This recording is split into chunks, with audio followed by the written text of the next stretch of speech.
दोस्तों, सुशांत सिंह राजपूत की मौत अब तक की बॉलीवुड की सबसे बड़ी मिस्ट्री बन चुकी है। दिव्या भारती और जिया खान के बाद सुशांत की मौत ने ये साबित कर दिया कि बॉलीवुड में साजिशें होती हैं और उभरते हुए आउटसाइडर्स को मौत की नींद सुला दिया जाता है। इसी बात को लेकर पहली बार मुकेश छाबड़ा ने भी अपनी जुबान खोल दी है।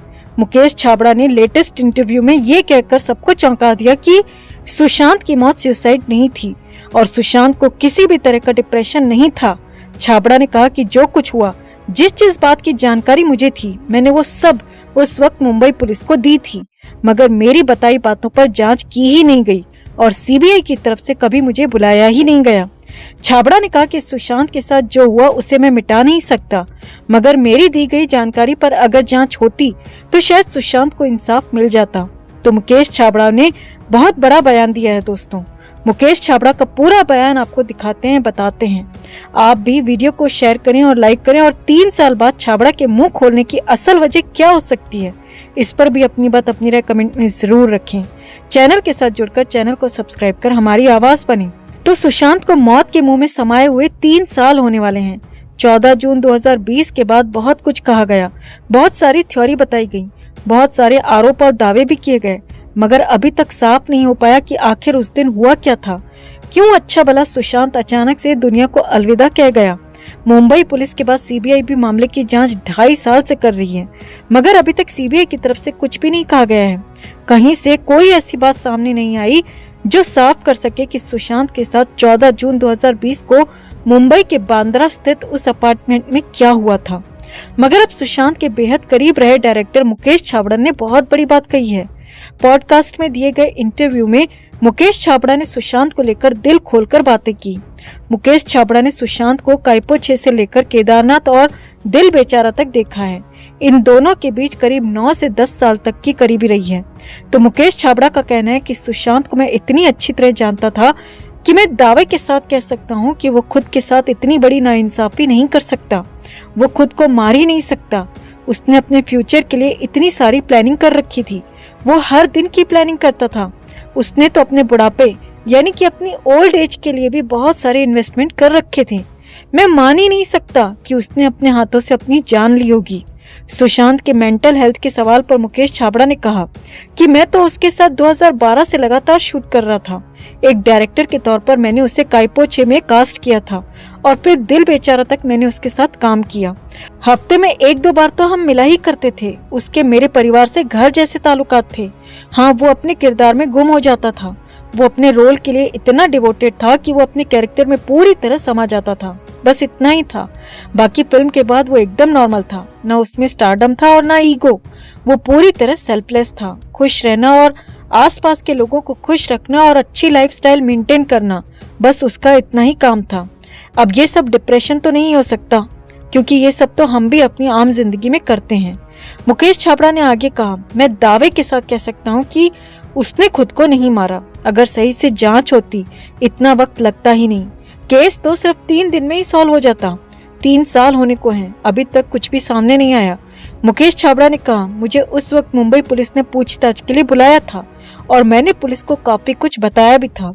मैंने कई सारी डिजिटल प्रूफ भी दिए थे, मगर मेरी बताई बातों को ना तो सीरियस लिया गया और न ही उस एंगल से जांच की गई। मुकेश छाबड़ा ने कहा कि मैं अभी कैमरे के सामने वो सब नहीं बता सकता, क्योंकि ये केस एक राष्ट्रीय एजेंसी के हाथ में है। वो जांच कर रही है।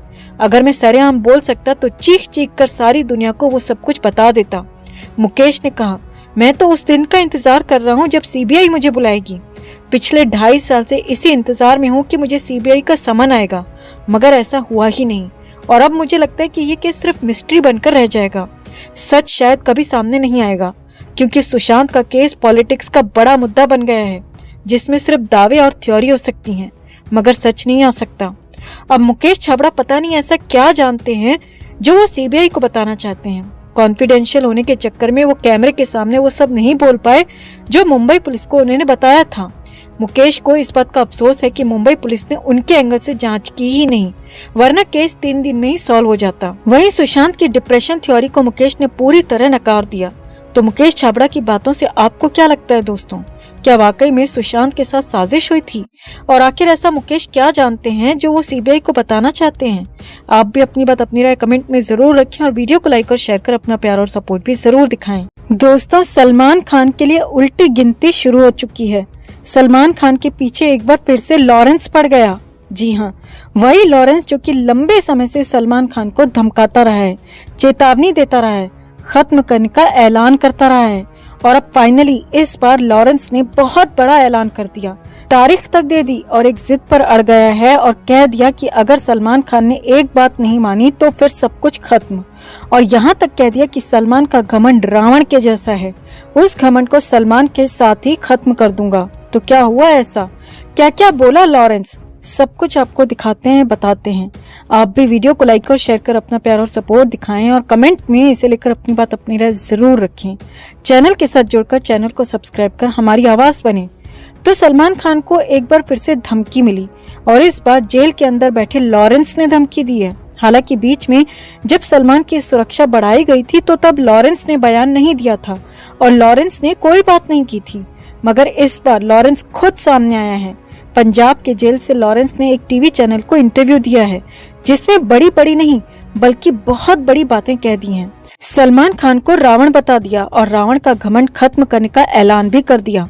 लॉरेंस ने अपने इंटरव्यू में कहा कि जब मैं 5 साल का था तो तब से ही मेरा टारगेट सलमान खान है। सलमान को खत्म करना ही मेरी जिंदगी का मकसद है और एक दिन मैं सलमान को खत्म करके रहूंगा। जी हाँ, लॉरेंस ने कहा कि सलमान ने उनकी कम्युनिटी के लिए बेहद पवित्र माने जाने वाले काले हिरन को मारा था, जिसके बाद से ही सलमान खान उसकी नजर में है और उसके बाद सलमान खान को खत्म करने की तारीख भी दे दी। जी हाँ, लॉरेंस ने अप्रैल की एक तारीख की बात कही, हालांकि एग्जैक्ट डेट नहीं बताई, लेकिन कहा कि हाँ, अप्रैल के महीने में वो अपना काम कर देगा। लॉरेंस ने कहा कि जिस तरह से रावण का घमंड था, आसमान पर घमंड पहुंच गया था, तो वैसा ही घमंड आसमान वाला सलमान खान का भी है और उस घमंड को मैं पूरी तरह से ध्वस्त कर दूंगा, खत्म कर दूंगा सलमान खान के साथ ही। लॉरेंस यहाँ पर एक जिद पर अड़ गया। लॉरेंस ने कहा कि उसकी और उसकी कम्युनिटी की सिर्फ एक मांग है और वो ये है कि सलमान खान माफी मांगे, लेकिन सलमान ने अब तक माफी नहीं मांगी है। सलमान अपनी जिद पर अड़ा है, इसीलिए हम भी अपनी जिद पर अड़ गए हैं और सलमान के घमंड के साथ उसे खत्म भी कर देंगे। लॉरेंस ने कहा कि जिस दिन सलमान खान की सिक्योरिटी हटी, जिस दिन आसपास सुरक्षा कर्मी हटे, उसी दिन सलमान खान का आखिरी दिन होगा और ये इसी अप्रैल में होकर रहेगा। अब जो भी है, लॉरेंस ने इस बार सीधी सीधी चेतावनी दे दी है और साफ साफ कह दिया कि वो क्या करने वाला है, कब करने वाला है। तो आपका क्या मानना है दोस्तों, लॉरेंस की बातों में दम है या फिर ऐसे ही डराने के लिए इस तरह की बातें वो कर रहा है? आप क्या मानते हैं? कमेंट में से लेकर आप भी अपनी बात अपनी राय जरूर रखें और वीडियो को लाइक और शेयर कर अपना प्यार और सपोर्ट भी जरूर दिखाएं।